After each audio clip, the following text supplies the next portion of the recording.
Bom dia a todos. Nós vamos começar agora, então, o segundo painel desse Ethanol Talks.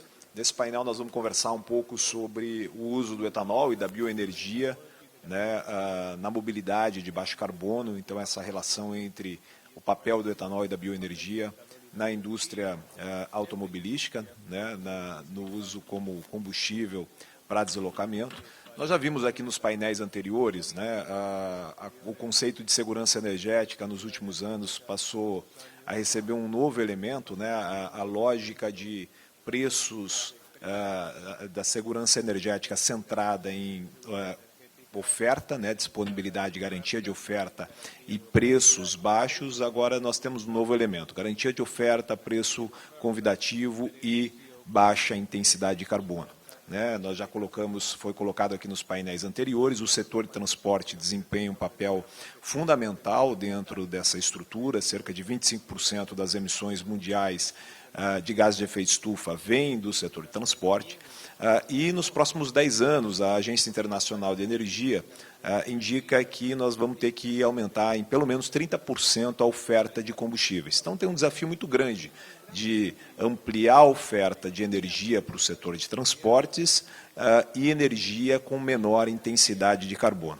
Então, nós vamos tentar abordar esse tema aqui nesse painel, trazendo dois especialistas da área, né, e discutir um pouco sobre essa relação entre fontes de energia, de um lado, etanol, gasolina, energia elétrica fotovoltaica, energia elétrica solar, enfim, as diferentes fontes de energia, e do outro, as tecnologias automotivas, veículo a combustão, veículo híbrido, veículo elétrico, abastecidos com diferentes fontes de energia. Então, a ideia aqui é trazer um pouco da visão dos especialistas. Nós temos aqui o Ricardo, que é consultor de mobilidade da Única, e o Roberto Braun, que é representante da Toyota, para trazer um pouco para a gente a visão de uma empresa global e as diferentes estratégias, né, pensando que nós não vamos ter uma solução única, como o Evandro já colocou aqui, né, a ideia é que nós tenhamos visões complementares nas diferentes regiões do globo,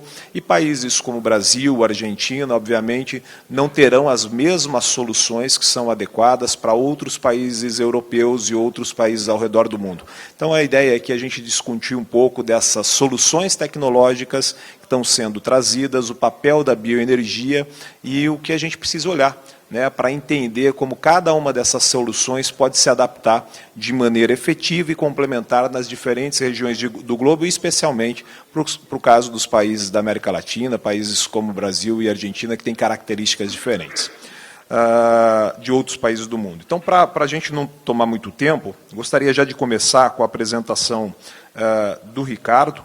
Né? O Ricardo, ele é consultor de mobilidade da Uni, que tem uma larga experiência na indústria automobilística, engenheiro mecânico de formação, com várias especializações internacionais em motor a combustão, é doutorando em bioenergia na Unicamp, USP e Unesp no Brasil, foi responsável pelo projeto de metanol foi diretor de motores da Mercedes-Benz e vice-presidente mundial de componentes da MAHLE. Né? Então, gostaria que o Ricardo começasse com a apresentação dele e, na sequência, a gente vai trazer um pouco da visão da Toyota com o Roberto Braun. Se tivermos tempo, no final, podemos fazer uma breve discussão aqui, mas vamos tentar ser o mais breve possível para a gente conseguir seguir o cronograma aqui. Por favor, Ricardo, obrigado pela sua participação e fica à vontade para começar a sua apresentação. Obrigado. Bom, já não sei se eu falo bom dia ou boa tarde, mas é um prazer estar aqui com vocês. E eu vou falar um pouco sobre o tema central, acho que do nosso painel, que é a mobilidade sustentável de baixo carbono. E é interessante porque a minha palestra vai ser bastante conceitual. Eu não vou falar de números, já que eu tenho aqui o Roberto, que vai, sem dúvida, nos dar números muito interessantes da indústria. Eu quero falar de conceitos, eu quero falar no final do que faz sentido. Né? E foi muito interessante poder observar as palestras que me antecederam, porque eu costumo dizer que o bom senso é convergente. E o que nós vimos nas palestras anteriores, foi uma convergência muito grande com relação àquilo que parece ser o bom senso. E eu espero não fugir dessa linha, eu só vou tentar aprofundar um pouco o que já foi dito, mais no sentido de nos fazer pensar juntos, dentro dessa conversa proposta pelo Ethanol Talks, do que chegar realmente a conclusões finais. Mas, de qualquer forma, quando a gente fala de mobilidade sustentável de baixo carbono, eu vou me ater a essas palavras. É lógico que a primeira palavra do grupo, a imobilidade, não tem muito o que se explicar, né? Mobilidade, sair de A para B, levar uma carga de A para B, é muito fácil. Agora, nós vamos nos debruçar um pouco sobre a questão da sustentabilidade, mas vamos começar falando do que é baixo carbono. A primeira coisa que eu gostaria de falar com relação a isso é uma confusão que foi criada pela discussão da necessidade da redução de gases de efeito estufa, onde o grande objetivo da humanidade, que é reduzir as emissões de CO2 equivalente, ou os gases de efeito estufa, acabou muitas vezes sendo confundida com as ferramentas que a gente pode usar para isso. Então, quando você passa o objetivo para trás e começa a discutir os meios, muitas vezes a discussão fica interrompida, porque existem vários meios de chegar a esse objetivo, e todos eles são válidos. Por isso, nós temos que nos ater ao objetivo. O objetivo é o baixo carbono, não importa como. Se nós vamos chegar lá através do biocombustível, da eletricidade, do hidrogênio, andando a pé,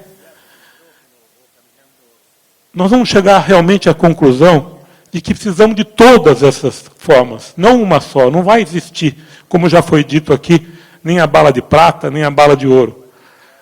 Então, a discussão tem que se focar no objetivo. Os meios, as ferramentas são secundárias. Eu acho que essa é uma primeira coisa que a gente tem que fixar para começar a falar de baixo carbono, mas aí a própria expressão baixo carbono já nos traz uma segunda reflexão. Se eu estou falando de baixo, é porque tem o alto. Se eu estou falando de baixo, é menor do que alguma coisa. Se eu estou falando de alto, é maior do que alguma coisa. O que é essa alguma coisa? Qual é a referência que a gente está procurando? Qual é o carbono, entre aspas, certo? O que nós precisamos? Bem, com certeza, nesse momento, nós precisamos de tudo que a gente puder fazer. Nós precisamos de tudo que a gente puder fazer de forma, primeiro, rápida e sustentável. O conceito da sustentabilidade eu vou discutir um pouco depois, mas a questão da rapidez, também já foi mostrado aqui, é para que a gente consiga controlar o aquecimento global, que já passou dos limites que nós podemos suportar na Terra. Portanto, essa rapidez, essa velocidade, é um fator importante de tudo que nós vamos discutir aqui. Tá? O valor de referência, eu não vou entrar nesse mérito agora, porque seria uma discussão muito longa, mas, sem dúvida, ele é muito menor do que aqueles que nós temos na nossa economia mundial hoje. A última palestra falou um pouco disso. Mas vamos partir do princípio que tudo que a gente fizer é pouco nesse momento. Tá? Mas, de qualquer forma, é fundamental se estabelecer mais tarde para as análises aonde se quer chegar. Bom, outra coisa é que, para discutir aonde se quer chegar, nós temos que estabelecer um método de medição, um método de controle. Aonde eu quero chegar? Aonde? Eu quero saber se eu tenho emissão zero no escapamento do veículo, eu quero saber se eu tenho emissão zero numa etapa do processo produtivo do veículo, ou em toda a sua vida, em toda a interferência desse veículo, dessa mobilidade com o meio ambiente. É lógico, se o problema é global, eu tenho que tratar isso com um método que verifique a influência das emissões de gás de efeito estufa em todo o ciclo de vida desse produto. Então, nós vamos usar uma ferramenta que é chamada de avaliação de ciclo de vida, que recebe muitas vezes o apelido talvez jocoso do berço ao túmulo, né, para referenciar como se fosse a vida de um ser humano, e que ele é dividido em etapas, ou não. Nós podemos, e normalmente se faz, na questão automotiva, automotriz, uma divisão entre a etapa de produção do veículo, a etapa de uso do veículo e a etapa de descarte do veículo. As três têm importância, mas nesse momento, onde o uso de combustível fóssil ainda é predominante, a quantidade de emissão de gases de efeito estufa na fase de uso é predominante. Então, nós estamos falando de 70%, 75% do total das emissões desses 3 ciclos que vem da fase de uso, principalmente por causa do uso dos combustíveis fósseis, que tem uma intensidade de carbono, ou seja, ele é de alto carbono, elevada.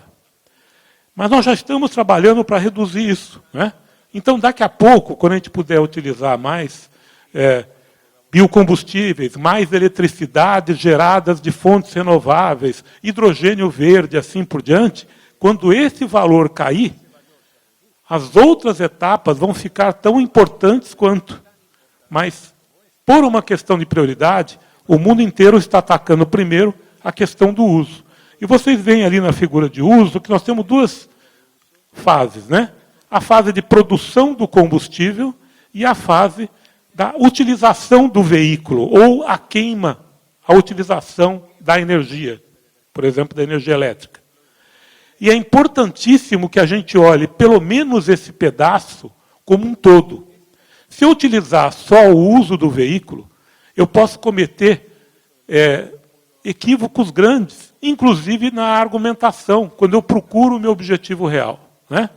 Então, eu acho que veículos elétricos vão ter uma contribuição fantástica. Na verdade, a eletrificação da mobilidade ela é fundamental, porque ela permite recuperar a energia que hoje os veículos comuns gastam na frenagem, por exemplo, ela consegue recuperar. Então, uma boa parte da eficiência energética maior dos veículos elétricos está ligada à recuperação de energia dada pela eletrificação. Isto é, a energia chegar na roda através de um motor elétrico, que quando você freia o veículo, esse motor elétrico se transforma num gerador elétrico e recarrega a bateria, né? Então, esse efeito é fundamental. Então, dentro de um veículo, eu posso ter um universo de geração e recuperação de energia muito importante, mas que eu não posso olhar separado da geração do combustível. Porque eu posso ter, por exemplo, a situação como num veículo elétrico, que as emissões de CO2 no escape são 0, simplesmente porque ele não tem escape. Mas ele pode estar gerando CO2, por exemplo, na própria produção do combustível. Então, essa etapa que a gente conhece normalmente como poço à roda, é a etapa mais importante e que tem que ser analisada nesse momento. Quando a gente olha essa figura, dá a impressão que o uso do combustível e a produção do combustível fazem parte de uma mesma sequência, uma mesma cadeia de avaliação de ciclo de vida. Por isso essa figura, que é muito boa para explicar a questão da avaliação de ciclo de vida da mobilidade, ela não é tão boa para explicar o que acontece separadamente em cada um desses 2 elos. Para a gente entender isso melhor, eu prefiro essa figura, que foi criada pelo Instituto Argonne, nos Estados Unidos, ela se chama GRIT, e ela é uma figura que, inclusive, baseia toda a legislação americana de energia renovável, na verdade, de mobilidade sustentável. E ela mostra que, na parte horizontal, aquilo que a gente chama, na figura anterior, de posto ao tanque, é um ciclo de vida, posto ao tanque, vocês estão vendo em inglês ali no horizontal, é um ciclo de vida do combustível. Então, ele é um ciclo de vida completo, ele não é parte de uma cadeia. E aquilo que a gente vê aqui como tanque, a roda, que é o uso do veículo, deveria fazer parte de um ciclo completo do veículo, que vai desde a produção de matérias-primas do veículo, a montagem, a produção, do veículo, o seu uso e o descarte. Então, quando a gente fala de combustíveis renováveis, nós estamos falando de um ciclo completo de vida dos combustíveis renováveis, seja ele qual for. Né? Pegando aqui o exemplo, por exemplo, do etanol, já que é o nosso maior objetivo, quando eu falo do ciclo de vida do etanol, para obter uma baixa intensidade de carbono do etanol, é necessário que durante toda a produção eu tenha ciclos de baixo carbono. Daqui para frente, todos nós vamos ter que pensar, e eu não sei se eu vou abusar do tradutor usando essa expressão, mas nós vamos ter que pensar do cabo a rabo. Nós vamos ter que pensar no ciclo completo de tudo o que fazemos. O produto final é tão importante quanto a soma das suas partes. Se eu produzir um combustível renovável desatento às questões de produção, esse combustível não vai ser de baixo carbono. Ele só vai ser baixo carbono se a plantação for de baixo carbono, se a colheita for de baixo carbono, se a industrialização for de baixo carbono e todo o processo for de baixo carbono. Inclusive, olhando na figura ali, eu tenho uma bomba de combustível, né, como o penúltimo item, ali, o último item antes de chegar no veículo. Se o fabricante da bomba de combustível, desculpe, não tiver uma produção verde, se o material não for verde, se a montagem dele não for verde, se a eletricidade que ele usar não for verde, a bomba não vai ser verde. E vai prejudicar na escala como um todo. Então, todos nós vamos ter que trabalhar nessas cadeias complexas e interligadas. Isso leva a um outro raciocínio. Bom, eu posso usar como combustível eletricidade, hidrogênio, biocombustível, biometano, etc. Mas o que faz mais sentido nesse momento? O que faz mais sentido em termos de tempo? Nesse momento, o combustível mais favorável é o combustível líquido. Por quê? Porque ele é fácil de manusear, né? Ele é fácil de abastecer, ele tem uma densidade energética grande, ou seja, num volume pequeno você consegue carregar uma grande quantidade de energia, portanto, ele é mais leve para carregar. E faz muito sentido, o combustível líquido na mobilidade faz muito sentido. É lógico que depois nós podemos falar de gás, podemos falar de hidrogênio, podemos falar de eletricidade, mas notem que cada um deles tem uma dificuldade um pouquinho maior para ser utilizada, como infraestrutura. Então, se eu estou produzindo uma eletricidade de baixo carbono,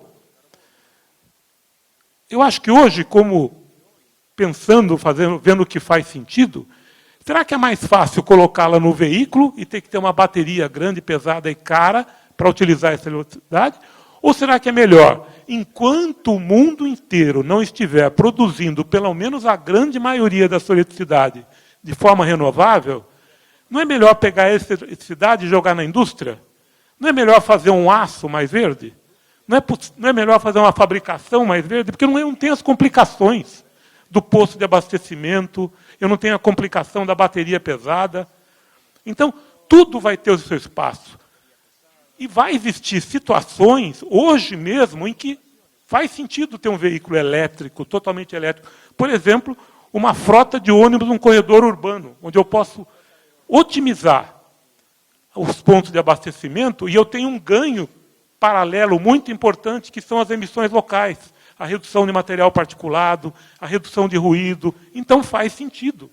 Mas a cada vez que eu analisar o que faz sentido, eu tenho que levar em consideração todos os ciclos de vida envolvidos. E neste momento faz mais sentido utilizar combustíveis líquidos de baixo carbono na mobilidade. Primeiro, porque eu não vou precisar fazer infraestrutura adicional. E segundo, o que é muito importante, pela questão tempo. Quanto tempo vai demorar para eu ter uma frota de veículo elétrico que faça realmente uma diferença nas emissões de gases de efeito estufa? Número 1. E número 2, o uso de combustíveis renováveis como etanol, misturados na gasolina, como faz a Argentina, como faz o Brasil, é o único que olha para trás.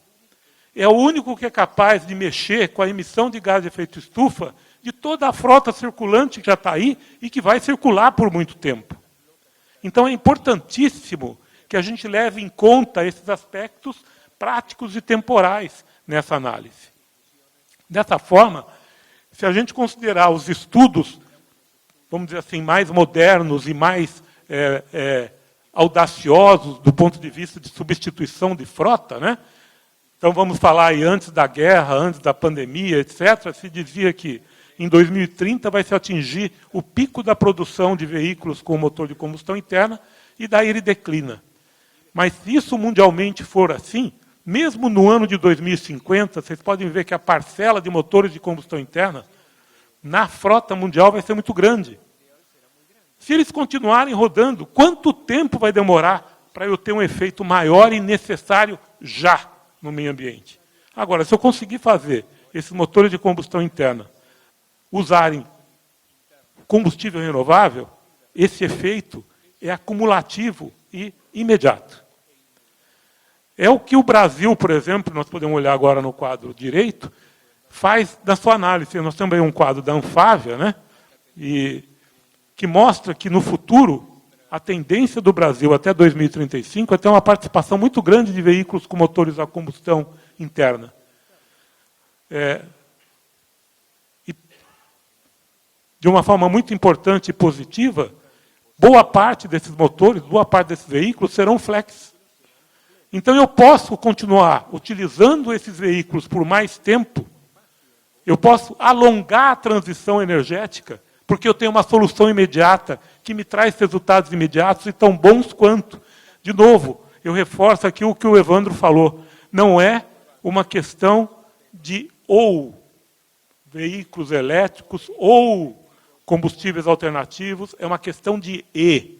Como é que eu faço para usar tudo junto, ao mesmo tempo, para o melhor resultado possível? Essa é a equação que nós temos que resolver. Não é escolher um ou outro. E isso, eu não sei aqui na Argentina, mas no Brasil a gente costuma falar nesse Fla-Flu, né? Entre Flamengo e Fluminense, que deve ser o Boca Juniors e o Peñarol, sei lá, nessa discussão apaixonada que acaba se criando de discutir ou é veículo elétrico ou é motor de combustão interna, a gente esquece do mais importante, que não é ou, é e. Como é que eu uso tudo o mais rápido possível? Como é que eu uso tudo de forma sustentável? E agora, nós podemos falar de sustentabilidade, nós podemos falar de uso de todas as alternativas. Uma delas é o biocombustível. Mas veja, quando eu falo de energia verde, eu posso transformar a energia verde também em combustíveis líquidos, através dos chamados e-fuel.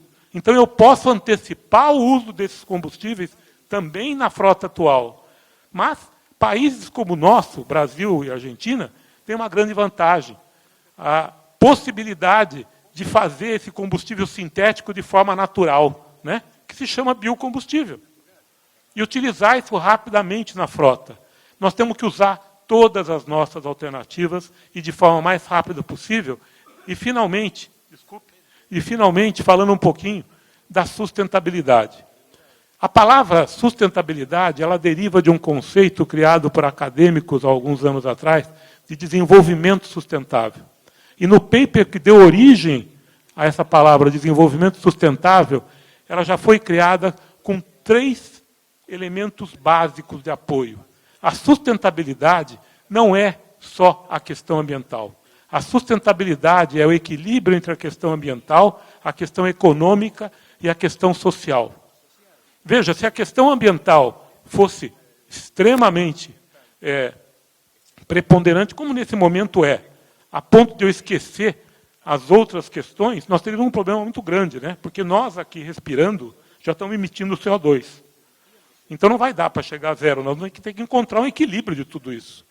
E esse equilíbrio tem que ser dado em função da saúde, sem dúvida, mas tem que ser dada em função social, da geração de empregos, da atração de investimento, do crescimento e da mobilidade acessível. Eu não posso ter só carros caros para reduzir as emissões, porque senão eu estou afastando a maior parte da população de um direito básico, que é o direito da mobilidade.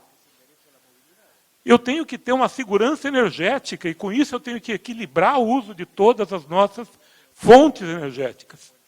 Então, a sustentabilidade, no seu tripé, ela tem que estar muito bem equilibrada. E nós, digo novamente, Brasil, Argentina, vários países da América Latina, vários países da Ásia, têm a chance de fazer uma integração internacional de um caminho alternativo de baixo carbono, que são os combustíveis de baixo carbono, que são os biocombustíveis. E, com isso, nos tornarmos um player importante na questão da redução das emissões de gás de efeito estufa. E, de novo, não é para resolver o nosso problema, porque o planeta é um só, o barco é um só. Não tem mais a questão de afundar o seu lado e o meu lado boiar. Se afundar, vai tudo. Então, se faz necessário o mais rápido possível se trabalhar no uso completo das soluções que nós temos, mas visando principalmente a rapidez dos resultados e a possibilidade de fazer isso de forma sustentável, olhando o desenvolvimento de cada país, de cada região, de cada povo, para o futuro e para as próximas gerações. É isso. Muito obrigado pelo tempo de vocês. Bom, obrigado, Ricardo, pela sua apresentação. Agora nós vamos ter uma apresentação do Roberto Brown. O Roberto é licenciado em Engenharia Mecânica pela FAAP, tem MBA pela FIA, pela USP, tem 27 anos de experiência no setor automotivo e atualmente é diretor de regulamentação e relações governamentais da Toyota.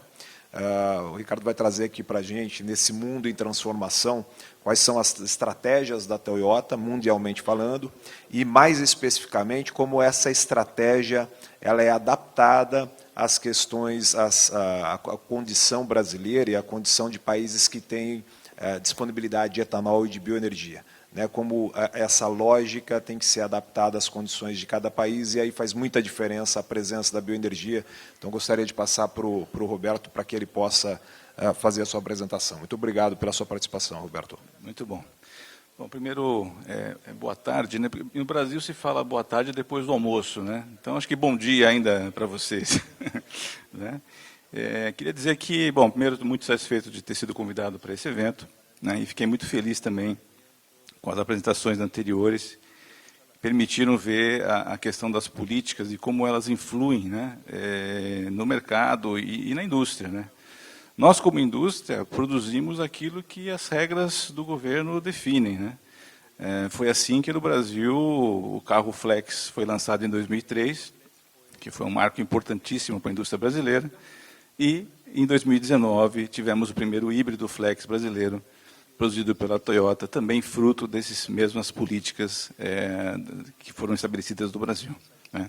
Então, hoje aqui eu trago para vocês um pouco sobre a estratégia Toyota para a descarbonização e também um pouco sobre essa questão do nosso produto revolucionário, que é o híbrido Flex, em que eu vou tratar um pouco sobre os detalhes desse produto. Ok?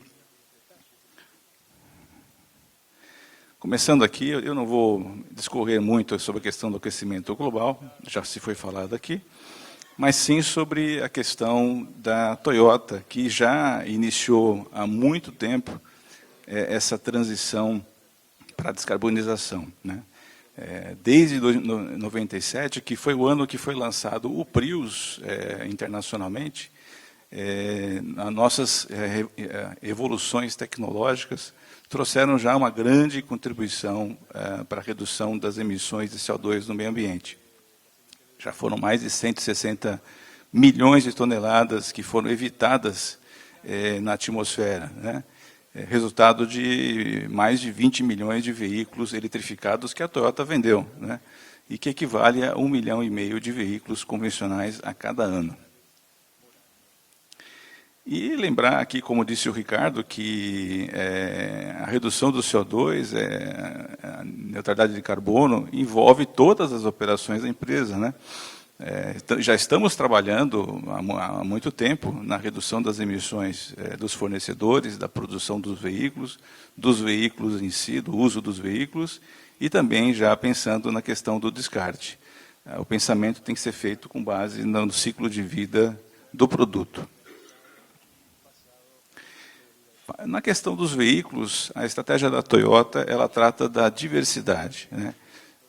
A Toyota desenvolveu 4 tecnologias de eletrificação para reduzir as emissões, partindo de um híbrido autocarregável, né? Muitas pessoas não sabem que o híbrido convencional não necessita de recarga, o híbrido plug-in, que é o veículo recarregável, o veículo de bateria elétrica e o veículo de hidrogênio.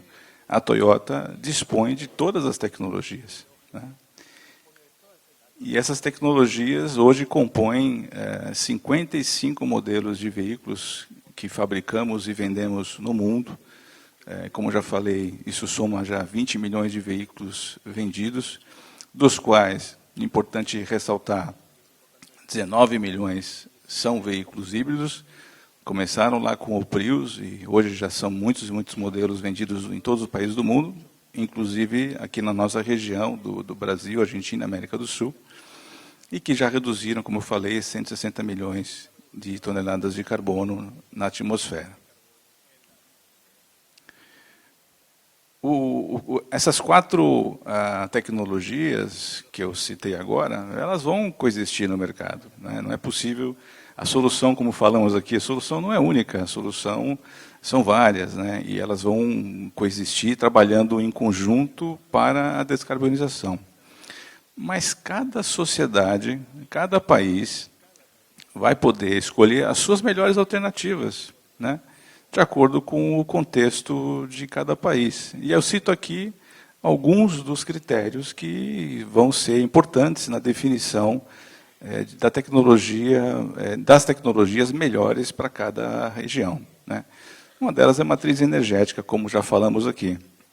Não adianta você carregar um veículo elétrico com energia produzida a partir de carvão. Não faz o menor sentido, né? Você limpo não tem nem escapamento o carro, mas tem a produção de CO2, né? E energia suja a partir do carvão, né?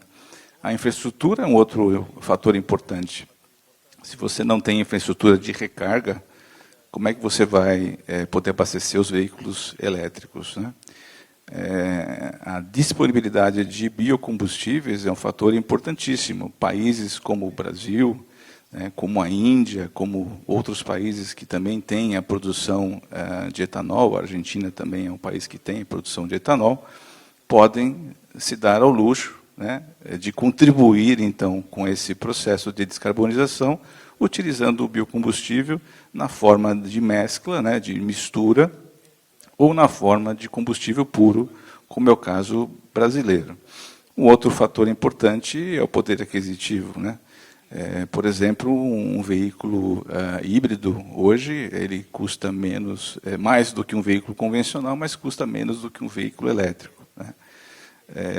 A praticidade é um outro fator que vai ter que ser levado em conta. O consumidor, no momento de adquirir o produto, vai ter que pensar em quão prático que vai ser fazer o abastecimento desse veículo, né? Essa rotina pode, a princípio, parecer simples, mas pode não ser tão simples assim. Então, esse é um fator importante também. E, por fim, o desejo do consumidor. O consumidor é o rei, é ele que manda, ele que decide, ele que vai escolher a melhor opção para ele e para a sua família. Então, esses são alguns fatores importantes que vão ser levados em conta para escolher as melhores tecnologias para cada sociedade. Para o caso do Brasil em particular, né, nós, no Brasil, temos, como vocês sabem, uma produção extensiva de etanol, que é um combustível baixo de carbono, né, e nós temos uma infraestrutura de distribuição nacional nos 27 estados aqui da Federação Brasileira. Você tem bombas de etanol puro, né, e você tem a bomba da gasolina com 27% de etanol. Isso permite que o consumidor faça a sua escolha em qualquer lugar do Brasil, né? Por isso que, para o Brasil, a visão da Toyota é que a melhor tecnologia seria o híbrido flex. Combina a eletrificação, que é o motor elétrico de altíssima eficiência, né, com o motor flex, que usa o biocombustível. A combinação desses dois fatores leva realmente a um fator de emissão de carbono muito baixo, como nós vamos ver em alguns slides para frente. Foi por isso que, no Brasil, a Toyota fez todo o seu planejamento, desde que introduziu o Prius no mercado nacional, quando introduziu o Prius no mercado brasileiro, a grande pergunta de consumidores, de governo, da imprensa era, mas esse carro Prius, ele é híbrido, ele pode ser flex? Pode. Foi daí que a Toyota pensou e fez todo o planejamento para desenvolvimento e lançamento do primeiro veículo híbrido flex do mundo, que foi o Corolla, em 2019. E, observando o sucesso dessa introdução, 2 anos seguintes já trouxemos para o Brasil o segundo veículo híbrido flex, que é o Corolla Cross. A tecnologia é uma tecnologia prática, dispensa recarga, é a tecnologia de eletrificação mais acessível no mercado e é uma tecnologia sustentável, como vamos ver agora nesses gráficos que foram elaborados pelo Ministério das Minas e Energia e apresentados num simpósio da Associação de Engenharia Automotiva este ano de 2022. Como vocês podem ver, temos aqui um gráfico que mostra a comparação das emissões de CO2 considerando o ciclo poço à roda, né, que é o well to wheel, como já foi explicado aqui, isso em gramas de CO2 por quilômetro. Né. Temos aqui de início, né, um carro funcionando a gasolina com 155, um carro com gasolina brasileira que tem 27%, 131, e aí você vai abaixando com o híbrido gasolina, o híbrido que usa a gasolina convencional brasileira, um elétrico da Europa, um carro flex fuel usando etanol, o carro elétrico utilizando a energia brasileira, que é uma energia bastante limpa, e, por fim, a menor emissão de CO2 no ciclo well to wheel é um híbrido flex usando etanol, com 29 gramas de CO2 por quilômetro. Bom, não vou me alongar muito sobre o ciclo well to wheel, mas é importante lembrar que esse é o ciclo completo, né, que mede o combustível desde a sua origem até a sua distribuição e o seu uso e o seu consumo no veículo. A grande vantagem, né, do biocombustível, como sabemos, é que ele tem a absorção de CO2 na fase do plantio. Isso faz toda a diferença, né? O etanol é um combustível baixo em carbono. No Brasil, né, quando nós lançamos falar aqui um pouco sobre o mercado, sobre a reação do consumidor ao lançamento dessa nova tecnologia, que foi o híbrido flex. Em 2019, quando foi lançado o híbrido flex, nós fizemos um planejamento para que a produção fosse 18% de veículos híbridos flex e depois 82% de veículos flex, no caso do Corolla. Né? Esse foi um dado de planejamento da empresa, pensando que o consumidor ia comprar em torno de 18% dos modelos híbridos flex. Isso em 2020 já aumentou, detectamos que o consumidor queria mais híbridos flex, foi para 24%. Em 2021, 25%. E este ano já estamos vendo que o consumo, né, de mercado dos modelos híbridos flex já chega a 40% do total de Corollas e Corolla Cross vendidos no Brasil. Né?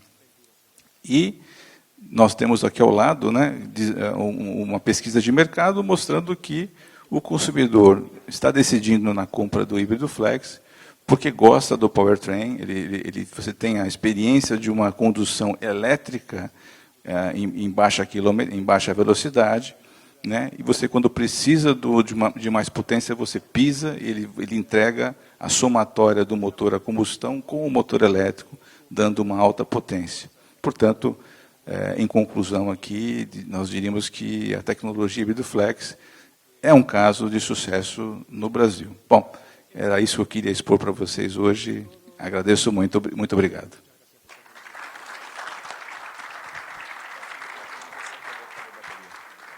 Bom, agradeço ao Roberto pela apresentação. Nós temos aqui 10 minutos para fechar o painel, então vou aproveitar esses 10 minutos para endereçar uma última pergunta para vocês. Acho que aqui a gente viu no painel anterior como é importante a estruturação de políticas públicas, né, com objetivos bastante claros e adequados, né. Então, nesse caso aqui, a entrega de menor emissão por quilômetro rodado, independente da tecnologia, independente da solução que se traga, né, eu acho que isso é fundamental.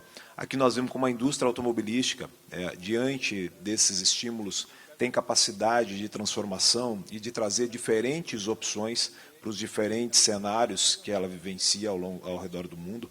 No Brasil, nós temos ainda um terceiro elemento, que é o estímulo, né? Foi mencionado aqui o RenovaBio, eu vi a apresentação do professor em relação à estrutura desenhada em Córdoba, lembrou muito o que a gente tem no Brasil, e lá se tem um estímulo para que o produtor de etanol também produza o seu etanol com menor pegada de carbono, com menor intensidade de carbono, né? Se tem um estímulo, uma possibilidade de emissão de um crédito de carbono para quem produz de maneira ambientalmente mais eficiente, e isso tem criado uma revolução na produção, porque os produtores que até então buscavam produzir para ganhar eficiência econômica, reduzir custo, agora estão ganhando eficiência econômica e eficiência ambiental. Então, olham tecnologias e práticas que reduzem custo e reduzem emissão.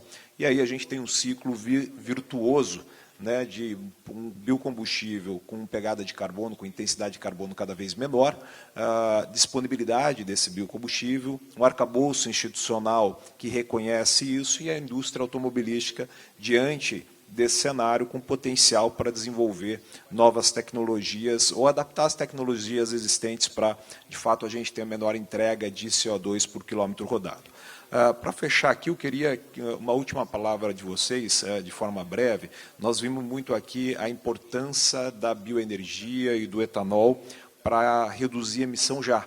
Então, o que está aí, falamos muito de carro a combustão, veículo híbrido, e eu queria ouvir também de vocês o que vocês vislumbram mais adiante. Como que a bioenergia pode ser introduzida nas novas rotas tecnológicas que estão sendo desenvolvidas, em especial com hidrogênio, seja etanol, seja biogás. Então, queria ver um pouco a visão do Ricardo e do Roberto sobre não só o efeito imediato, né, na frota que está aí, com a tecnologia que está aí, mas a possibilidade da gente ter, com a disponibilidade de bioenergia, um efeito de longo prazo nas novas tecnologias que estão sendo desenvolvidas. Eu gosto muito de uma expressão, meu colega Gonçalo, aliás, também meu professor, usa, que ele diz assim que etanol é hidrogênio no estado líquido que se leva em balde aberto, né? Porque o etanol é a molécula de hidrogênio que são 5 hidrogênios juntos que podem ser utilizados, retirados da sua composição e utilizados como hidrogênio puro. Então, só dessa expressão a gente já denota a importância que os biocombustíveis podem ter na era do hidrogênio. Porque não se enganem, a era da eletricidade é ponto de parada, não é ponto final. O ponto final é o ponto final que é dado pela natureza, onde a energia básica, que vem do sol e que tudo faz, vem do hidrogênio. Nós vamos demorar, mas nós vamos caminhar nessa direção. Então, o uso de hidrogênio é fundamental, nas suas várias formas. As células de combustível que já são usadas pela Toyota, né, com extraordinário desenvolvimento, uma visão de futuro fantástica que a empresa teve, já utilizam hidrogênio que podem vir de várias fontes. E hoje existe o desenvolvimento de células de combustível que já podem, embarcadas, né, junto com um equipamento que é um reformador, retirar o etanol, aliás, retirar o hidrogênio do etanol e utilizá-lo. Não só do etanol, mas do biometano, do metanol sintético, e assim por diante. Então, eu vejo que o casamento entre bioenergia e a utilização de energia da forma de hidrogênio vai ser uma das vias principais no futuro para o desenvolvimento dessa nova forma de mobilidade. Bom, em termos de futuro próximo, aqui para o Brasil, pelo menos, que é a nossa visão, que a gente vê muito em pesquisas de matérias de jornais e etc., é que o Brasil deve ter, em futuro próximo, o lançamento de muitos veículos híbridos flex, né? Híbridos flex na versão mild, versão leve, né? Onde você tem uma redução do consumo e das emissões de cerca de 10%, né? E híbridos flex full, né? Que são esses como a Toyota vende, que tem uma redução bem mais expressiva de emissões de consumo, que são na ordem de 40%. Então, esses veículos devem chegar aqui no futuro próximo, muito fruto também das políticas públicas que foram adotadas para o Brasil. Com relação ao hidrogênio, né, naturalmente, o hidrogênio automotivo para o Brasil, e acho que para muitas das regiões aqui no entorno, não é uma solução para esse momento. Não há uma rede de recarga de hidrogênio em nossos países aqui e nenhum plano concreto de instalação disso. Mas, naturalmente, o hidrogênio produzido a partir do etanol, o hidrogênio verde, é um potencial muito interessante para um país como o Brasil, por exemplo, que tem, né, uma grande produção de etanol. Então, esse é um caminho bastante viável e importante que devemos prestar atenção para o futuro. Obrigado.